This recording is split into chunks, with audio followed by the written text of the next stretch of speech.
It is day 5 with our daughter Charlie Rayanne, and we're just going to go day by day on our experience the last 5 days and see if we can recall 5 days with a newborn. So we went in day 1, went in at 5:30 a.m. at the hospital, got checked in, did a bunch of paperwork, changed out of my clothes into, the gown. The very first thing they do is put an IV in me, I believe. Then I end up taking this really disgusting drink, and I think it's something. Do you remember what it was for? It reduces the stomach acid. Okay, and so that was gross. And then after those few hours, we pretty much go into surgery on time. But what happens is I went in by myself. I get up on this operating table per se, and they keep going. I don't know what that was. And then we get up on the operating table, and then I have to bend over my belly, hold my belly, and that's when they do the spinal tap, I guess it's called. And they inject it into my back. I remember it being more than one shot though. There was the first one, he was this one's gonna be the worst one, and so I was okay. And then he did one more, and I was that one was worse to me. And then from then they lay me back on the table. They have the blood pressure cuff on my hand, and then they have a heart monitor on my other hand and on the finger, and they start setting up all the sheets, their utensils, and then my body starts to numb. My legs got super heavy, ended up getting super heavy. They said you would feel movement, so if they picked up my leg, I would feel it, and then you would feel the baby coming out. It'd just be a lot of pressure. But other than that, obviously I shouldn't feel any pain. So they tested and made sure I didn't feel a pinch, and I didn't. And it's over time, throughout the surgery, it almost I got heavier and heavier. Even though I didn't feel pain in the beginning, it's this heaviness is I was sinking down under the table. It was so heavy. I was move your foot. And couldn't move my foot. It was kind of a scary thing, but I was told I did really well in there and remained really calm. But once they injected me with the spinal tap and got me set up, then they went to go get Lucas, and they immediately started, right? I was once he was in there, it seemed like they immediately started the surgery. I would say it was about 10 minutes before they got to Charlie. It was not very long at all. We had a nurse for Lucas, and she took a lot of pictures and videos. I could definitely feel my body being moved around and stuff, but obviously didn't feel any pain. It was kind of odd. I didn't really want to hear what they were saying, the two doctors, but I also was I don't really know. I kind of want to know what they're saying, but Lucas peeked over, didn't you? You want to see what? It's a bloodbath. He said that it was the incision was there, and then my stomach was peeled back. So yeah, they cut her open right underneath her belly, and then they put this big circle thing in there. It looked like a giant condom to me, but they opened up her skin and pulled it into this big thing, and then they're sticking their hands in there and cutting stuff and moving stuff around and pulling stuff out. Yeah, I think the way I imagine it being is literally organs are on the table, and then they literally put them back in afterwards and then sew me up. But once they removed Charlie, they showed her to us, and they immediately went to clean her up a little bit.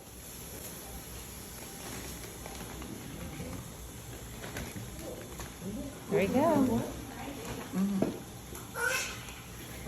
Congratulations.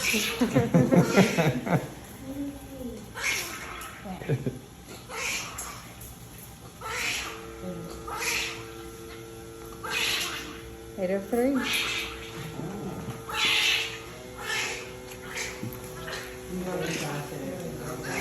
She's A positive. Say hi.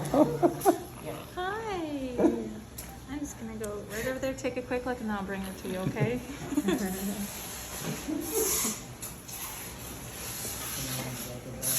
Okay.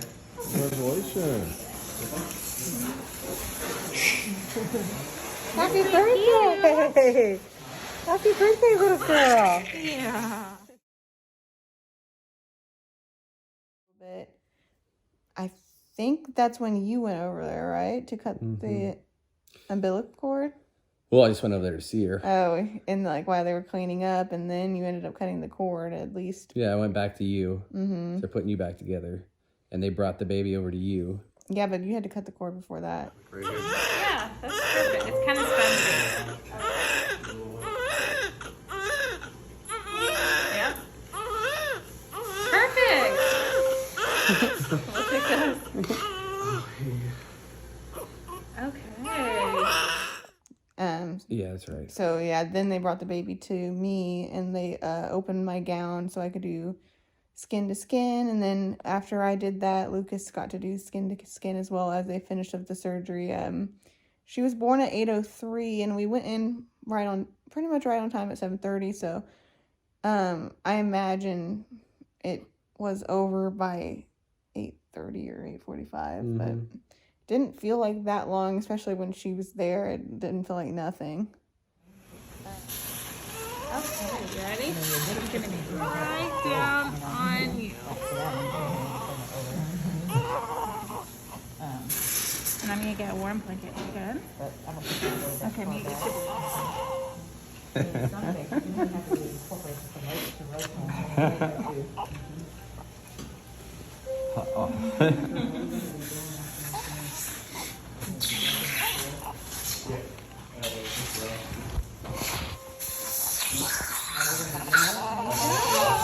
I love you so much.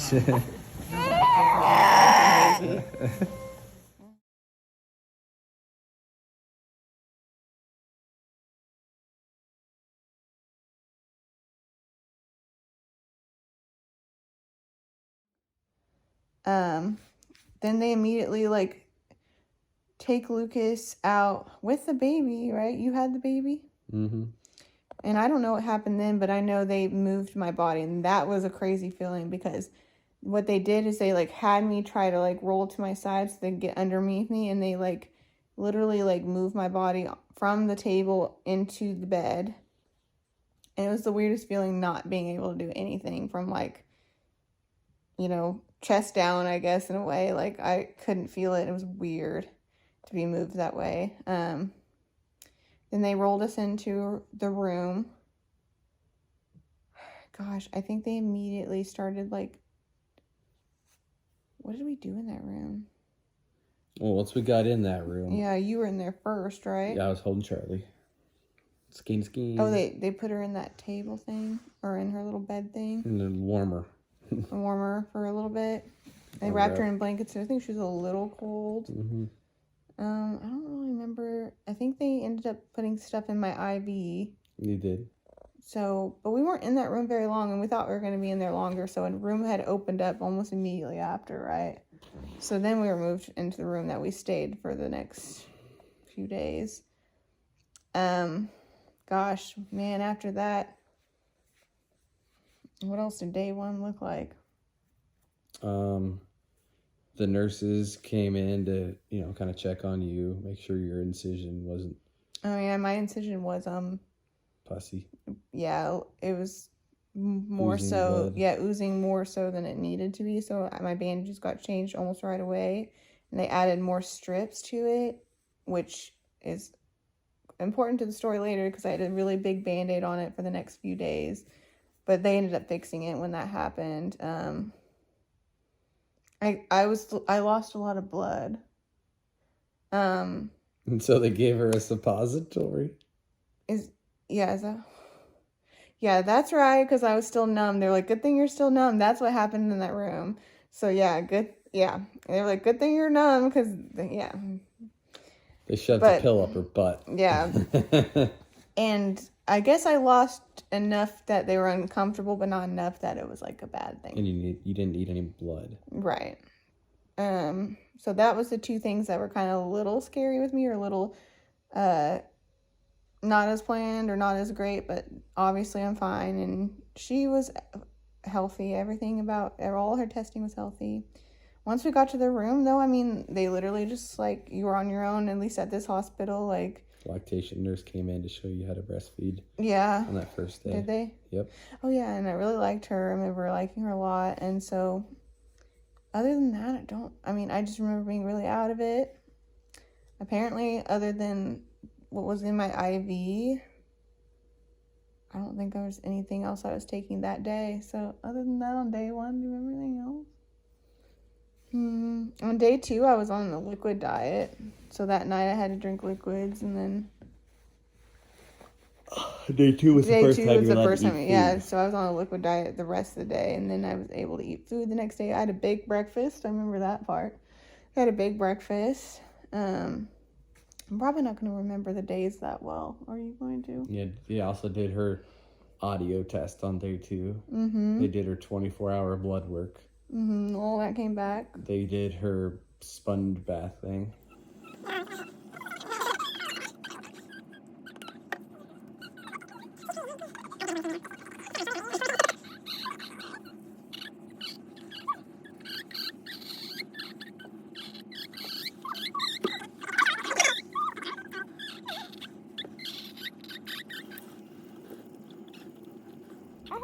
When it's due.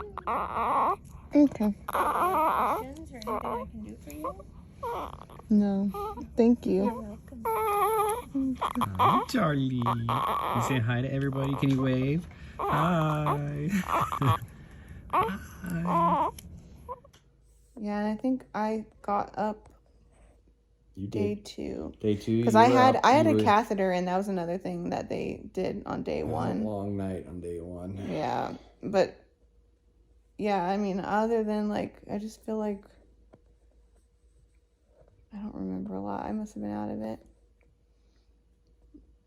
I'm surprised. Are we on day 2? Remembering. Yeah, well, you went back to day 1. You said it was a long night. Yeah, well, day 1 they took your catheter out at like 11 Yeah, it was p.m. really I think, late, 10 wasn't or it? 11 p.m. And then you used the I was bathroom. worried though because like I hadn't noticed like I was going to the bathroom, so I thought when they took the catheter out that I wouldn't be able to like tell when I needed to go to the bathroom, but they explained to me that like it kind of like does it for you, so once it's out you'll be able to know. And I was like, okay, you say so. But yeah, that kind of hurt. And so I was able to actually go to the bathroom, and that was just like, even though it's a C-section, they still give you a little bottle to squirt to clean down there. I had to put on like obviously like a pad for bleeding, all that stuff. So we got changed around basically and made sure everything was good there. Yeah. What else on day 2? You were eating solid foods finally. Mm-hmm. Lactation nurse came in again. Mm-hmm. A different one. I think it was that. I mean, other than just like I'm just really tired. I was on the impression that I was on pain meds already, which I was through the IV, but once the IV was done, like I guess I was on pain meds through the IV for a while, and then once I switched to the pills, like I thought I was taking some sort of pain pill. Lucas is like, you're not taking any pain meds. So the next time a nurse came in, I asked, and I was on Motrin, so it was like an anti-inflammatory, and that was it. And they're like, I guess you have to ask for pain pills. Like, they don't just give them to you or assume you want them or whatever. So, like, after that, I asked for pain meds because I was in pain, and I remember being pretty miserable. Like, it was really hard to get up and down out of bed. The bed was causing me to have rashes on my butt. Bed sores or something, I don't know. The bandaging was causing rashes. But I mean, I would try to move, I'd go to the bathroom. Day 2, you were up and walking around at like 6 p.m., I think. I think the moment I had to go to the bathroom, I'm guessing. You went to the bathroom for the first time that night, but then like 1 a.m. on night 1. Right, but then every time I went to the bathroom, I'd have to get up, so. You had your first poop that morning. Yeah, it wasn't much. and it wasn't like I didn't like try to pass anything, but it was like, it wasn't much, but. And I know that night. I can remember that night they very did vividly. her bile ribbon test too when they did all of her 24-hour tests, and she passed that, basically saying she's not anemic. And then Kayla was walking around because the nurse told her that's the best way for recovery to get out of here. Yeah, but I was just walking around the room a little bit more, not going to sit down right away and things like that. Dr. Frost came in, got to see the baby and Kayla. And that was kind of it for day 2. And I remember that night. I do remember that night. Because there was a night nurse I didn't really care for. And she came in. I don't really know why or what she started doing, but she started like burping. I'm guessing she took all her vitals or something, and she started like trying to burp Charlie, and like she did burp, but like nothing came up. And I remember her kind of trying to tell me that like instead of taking a pain pill, like I could take 2 of a different kind of pain pill and delay taking the pain pill. I don't know if it was oxycodone or something in the hospital, but so I was like, it was really late at night. I was kind of confused at what she was saying. I took the 2 like she suggested and like kind of like ignored my next 4 hours and like didn't call to ask for the pain meds, and this would be the first time I'd have to call to ask for it. She came back in and she's kind of like, well, it's a little late to be getting a pain pill now, like kind of like saying like I waited too long. And I was like, I thought I was supposed to wait. Like I'm so confused at what was happening, and now my pain's really bad, right? So like I missed, and if the only advice I heard was stay on top of your pain meds, I already didn't stay on top of my pain meds, and I kind of felt like this lady was guilting me for taking them. Then she told me I waited too long and this is why I'm in pain. I'm like, I don't understand the logic here. I don't know. It was hard. And then on top of that, Charlie was sleeping. Ugh. I'm telling you, this is the night I remember. Night 2. It's night 2. Yeah, it has to be. Because then we left the next day, right? That's right. So she coughed up, what is it called? Amniotic fluid. And it was while she was sleeping. And I was like kind of on edge, I think, anyways. I don't remember what exactly for, but I was like watching her, and every little thing she was doing, I was being nervous. And then, I was telling Lucas she was acting weird because her eyes would flutter around and like she wasn't eating. That's it. She wasn't really eating very much. And I was just like, kind of like, she's acting weird. So I was watching her like heavily. And then she coughed up this, like, so she was laying back just like normal.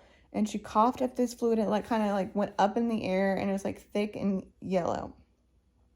I freak out, and like of course I'm not as like able to get her like Lucas, so I'm like hollering at Lucas to get her, like she's gonna choke on it, like it scared me. And so then like, and mind you, like it sounds stupid now, like we weren't burping her really, like no one really told us that we should. And I also read that like, babies who get breastfed don't really like spit up, so I don't know.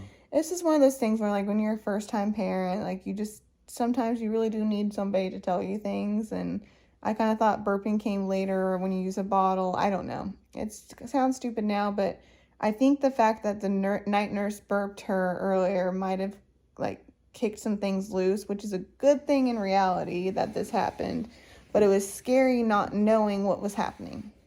If that makes sense. Like during the time we had no idea it was amniotic fluid and that it's normal. Nobody told us this might happen. And so that was really, really scary for me. And then I did try to burp her in white. No. It was very clear, like water came out too. And I'm like, what is happening? So like I said, she really wasn't feeding like every 3 hours like she was supposed to. And it was just a really, really stressful night. Because, like, I had a feeling she wasn't feeling well, and then I ended up being right, and, like, it just was a rough night. Like, I don't think I got any sleep because I was watching her. Maybe in the morning I did once. But I was also in a lot of pain because I missed my pain med. It was hard. Tough night. The next morning we were asking it like when we got to go. Right? Because like everything had been kind of completed. Like everyone's like, you should be able to leave today. We don't see why not. I like relayed that, you know, we had that experience the night before. So like between like maybe her not eating well because she was not feeling good or whatever, and between me, it had something to do with me too. Probably me not giving her enough breast milk or something. Like me not being able to supply what she needs was maybe of a concern. So like we were told by our doctor that we needed to stay, but we didn't really understand why. She recommended that we stay. Yeah. So we ended up trying to get down to the bottom of it, and that's what the result was. But the lactation nurse came in, and she had me breastfeed her with one breast, and then she weighed her before and after that, and then same thing, I would breastfeed with the other and see how much that she got, and she ended up getting like 11 ounces, maybe even more, because she had a diaper change in between. So she could have been getting more than 11 ounces, which is plenty. So basically the point was, the only person who suggested us to go was the doctor, and everybody else's opinion, lactation, nurses, whatever, it was that we could go, like if we wanted to. The doctor that was on staff too. Yeah. Dr. Frost told us to go. The other doctor said we were good, the resident. Yeah. And my incisions were good, things like that. So we had decided, that we were ready to go, and it was probably a good choice because honestly, like, it's way less stressful for us at home. I could manage my pain better at home. And take my meds on time, and I don't have to like worry about like doctors or nurses' opinions of it. But we ended up getting to go home, so I took a shower. That was not as bad as I thought it would be. Just hard to do certain things, like put on my underwear or like whatever. So I like wore basically a dress, like a nightgown dress looking thing, out of the hospital. I helped dress her. Yeah, I couldn't. I mean, he helped me like put on my underwear and like all the things. But yeah, we got to leave.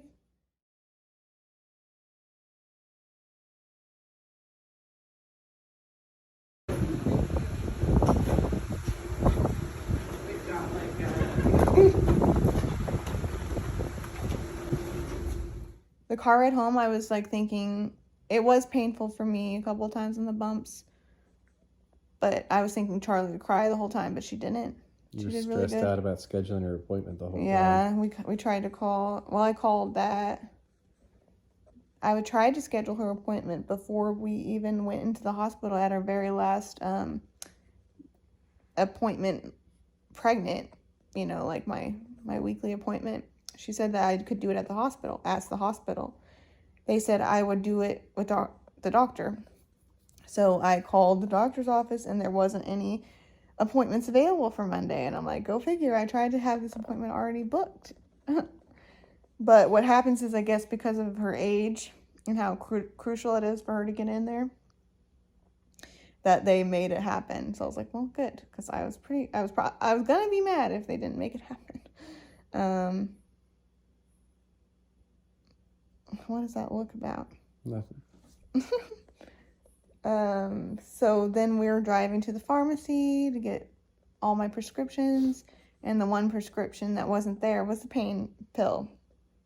A little background about me: I don't take pain pills. I don't take things for headaches. I don't like taking medicine. I'm just that person. So me taking the pain meds in the hospital, I wasn't really trying to be a hero per se. I think my pain tolerance is pretty high, to be honest. I just was not really sure that I wasn't on it. And then like the way like the doctors and nurses made me feel, it was just like a terrible experience for me. And that you have to ask for them is just like another thing. Like, and me and Lucas talked about how like it's just super hard, because I'm sure like it's people who have gotten addicted that made it this way for the rest of us. Because I thought personally that they should come in every 4 hours and be like, okay, it's been 4 hours since you had your pain medication. Would you like more, or do you want to wait till the 6 hour mark? Or like, you know, things like that. I feel like it should be in more of our control, or more of their control, but like we still have options. But obviously like they're helping us stay on top of it and manage it too. Well, the only prescription that wasn't there was the pain med, which had to be ordered separately by the doctor. And the pharmacy called the doctor, got transferred 4 times, where a nurse finally called the doctor herself. The doctor had not been able to send in the prescription, said that she would do it within the hour. So we start going home. Frustrated. We pull in the driveway, get a personal call from the doctor saying that it is at the pharmacy now, so we should be able to have it filled while we're there or whatever. Like, they should fill it right away. So we drive. Lucas mentions dropping us off and us driving, but I was like, we're already in the car, I don't want to have to unload her and possibly be by myself for a little bit, so let's just go. And honestly, I was coming up on a time to take it again, So we go back, we go through the drive-thru. The pharmacy says that order is not there. Lucas calls the doctor's office. We were told that somehow she didn't do it right, so it never made it. So it sounded like she did it wrong. And I'm like, how do you do this wrong? How do you order a prescription wrong or it doesn't make it there? It just sounded like an excuse. So we're like, okay. So we go back home. And we might have stopped at Brahms, and I ate the whole thing. I normally don't eat the whole thing, but I ate the whole thing, stress eating it. And we get a call from the doctor's office this time saying, that it is in. And we're like, yeah, right. Okay, sure. So I told Lucas, don't go until the pharmacy texts us. So Lucas went back for it while I stayed at home that time. Yeah. And then your mom came over, and my mom and dad came over. Mm-hmm. They got to see her that day, and your brother. Yeah. Michael. And, I just remember being pretty tired that night. It was hard to try to get into a schedule, how to do this together and at home, too. So it's just, another change. But it was way better, I think, than the hospital. Despite it still being hard, it was better. Last night was, I think, the most decent night we've had so far. So we had a plan. Yeah, we worked together and we made it happen, and she slept really well. And so I think our biggest, what would you say our biggest hurdle has been, at home? Or do you have anything to add once we got home? It just every 2 to 3 hours having to feed her and wake up. Mm-hmm. It's been tough. And then she does not like sleeping in bed. She likes sleeping everywhere except for when we go to bed. When we go to bed, she does not want to sleep. No. Well, not in there. She'll sleep with us. She wants to be held. But that's why last night was the best night, because she might have fussed a little bit, but she actually slept in the bed what is it called? Bassinet that we got her or whatever. She actually slept in it. So I think that's why it got easier, because then we could both sleep and not have to have one of us hold her and try to stay up, because it's really hard to try to stay up when you're holding her and not try to doze off. But I still feeding her every 3 hours, and even with me doing that last night, I still felt like I got plenty of sleep. And Lucas had let me have a nap before that, so because he had a nap earlier in the day. So it's just one of those things where we just try to take naps at different times, and we might try to take a nap now after this video, if she'll actually sleep in her bassinet, then we could probably all nap together. I don't think anything's really stressful has happened at home. I call her a lazy eater. She has a lazy latch sometimes. It's sometimes she'll do really good on breastfeeding. Another time she just thinks that I have to do all the work for her, and she does this little, and doesn't even try to actually open her mouth and latch. And so sometimes it gets frustrating, because I'm we need to eat, and then she's hungry, but she doesn't want to latch properly, and she does her little piggy noises. She does little oinks. Oink. When she's suckling like this, it actually goes I don't know how she makes that noise, but I'll have to try to get that on video. Oink, oink.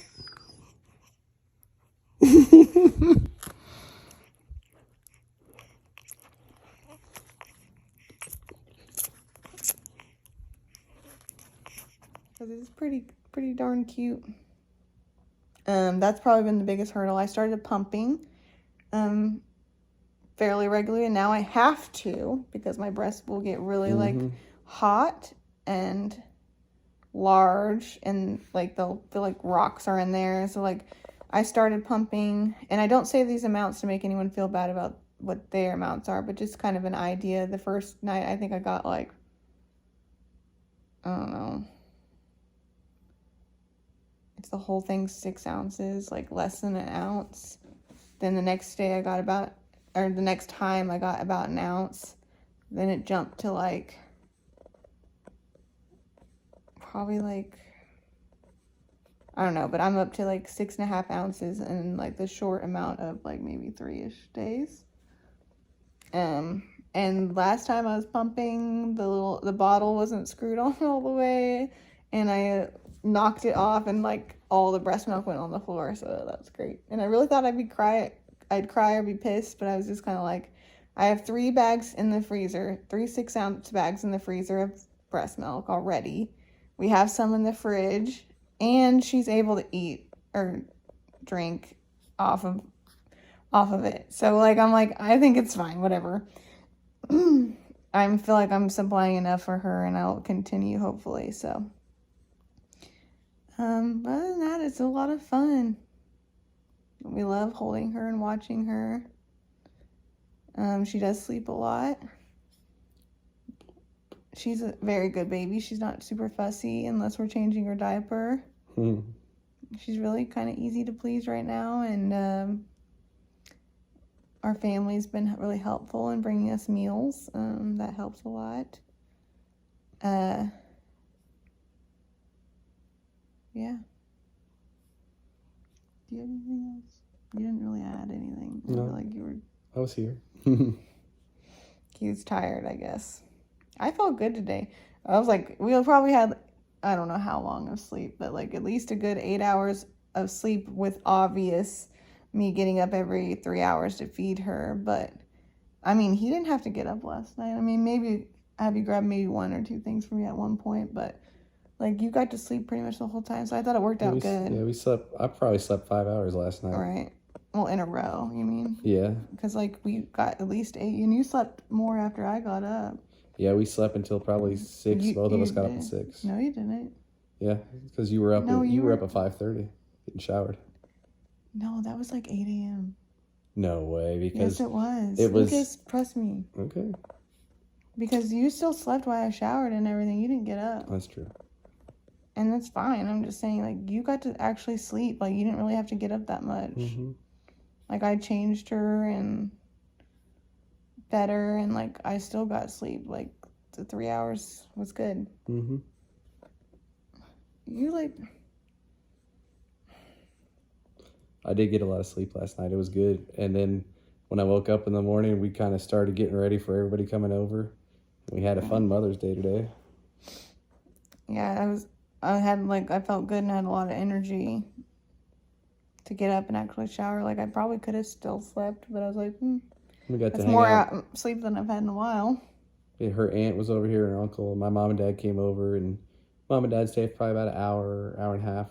And then Aunt Carrie stayed for probably 2.5. And then Grandma left about 30 minutes ago, 45 minutes ago. And my mom. Yeah, so they got to spend...